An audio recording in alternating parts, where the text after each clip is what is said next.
Kevin and Thomas, we're going to a fireside chat because you're going to give us a great opportunity. And I read in the headline it's a $1 trillion opportunity. So I'm very excited to learn about it and to learn more about vCon. Please, hand over applause. Hey. Please, 10 minutes. All right. Hello. So I am excited about the next hour because I think we've got some answers to some of those questions that were just on the screen. Thomas and I have known each other for a decade or two. A long time. Yeah. And I think that we both share what I explained this morning, that we're at probably the most exciting part of our careers. 100%. 100%. Yeah. 100%. So before we get into some of the specifics, I want you to just think about if you were a business owner, I'm sure you're all selling to business owners, what would be the holy grail as a business owner? Anybody have one thing that they would just immediately do if you could just choose anything?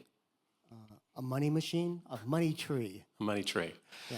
So the key to the money tree, in my opinion, is to know exactly what my customer thinks of me.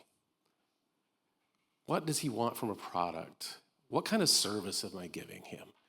If I could have a 360-degree view of what my customer does, I would pay a lot of money for that insight. Do we agree? Is that something that would be interesting to you as a business owner? I think so. I think it's a game changer. I think so, yeah, absolutely, yeah. Yeah. And so as we think about it in those terms, keep that as one, let's put a pin in that. Secondly, we heard earlier that AI is going to eat SaaS. How many of you believe that AI is the next biggest wave? It's probably as big as the internet or bigger. Yeah. Okay? The vast majority. All right. So if we have those two things as a data point, I think we're going to have an interesting conversation that'll be relevant to all of you. So we are entering the age of AI in telecommunications. Thomas, tell me, just very quickly, your journey on, you were working with all sorts of different types of data in your organization. What type of confusion was that causing for your business, and how did you help resolve it? Yeah, so in our business, and we're a customer-facing organization, we talk to 250,000 customers every month, and the problem is we talk to them using 5 different things, like an email and dialers and things, so we couldn't put them all in one place. And because of that, we never had a unified view of the customer. We never knew what they heard before and how they heard it. It was almost as if every time they talked to us, it was a new day because we didn't remember the last conversation, but they did. And that was not very friendly. No. So what if we could look into every conversation that takes place with the customer? So whether that's email, whether that's a voice call, a web chat, a text. Everyone in this room, I believe, is using at least one of those channels, if not all of them. Who thinks that they have a little bit of data running across their networks? Yeah, a little bit. Just a little bit. Just a little bit. I like to call that dark data because we don't know what it is. If we could turn the light on it, it could be very valuable data. So essentially, that's what we want to talk about, not only with Thomas and I, but for the next hour, is that we believe as an alliance, as an industry, we are sitting at the most interesting spot on the planet because everyone's data runs through our networks and platforms. And so we have a very unique opportunity to ride this wave that's coming.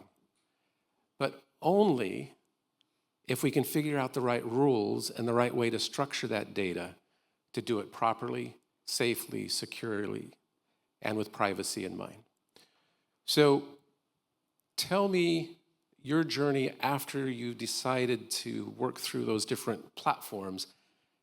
You've created, and now we're bringing that forward as an IETF standard, a package to do that. So give us the really short example of how that works. Yes, so as I said, we had 5 different communication systems, but we really wanted to listen to the customer. And so we realized that there wasn't a standard for how you would capture a conversation. We have standards for capturing images like JPEGs and spreadsheets like XLS, but not for conversations.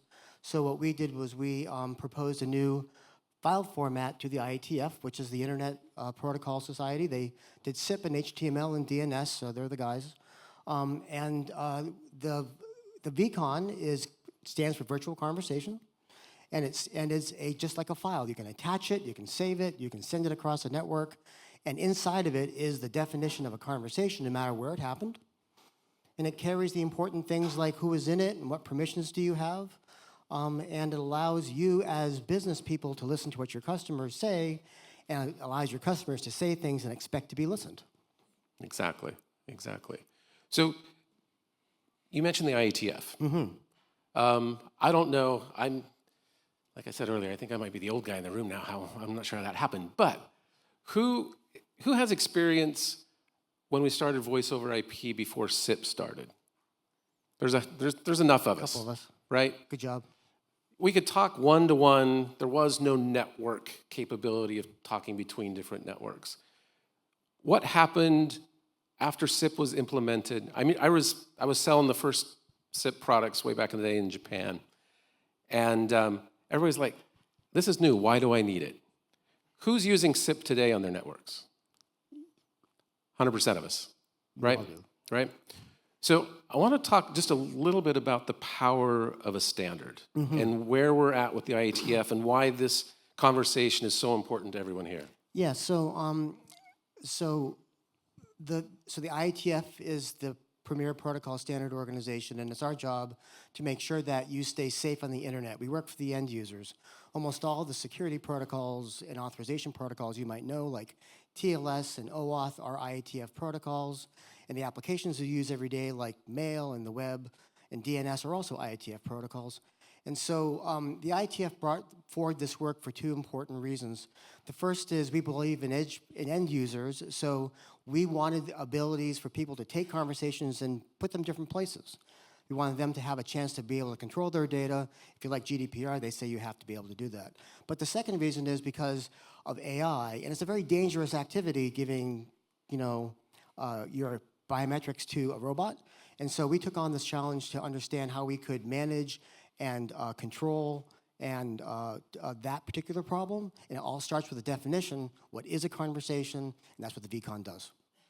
Exactly. And we've got a couple of panels coming up that are going to talk to the specifics of some of these things.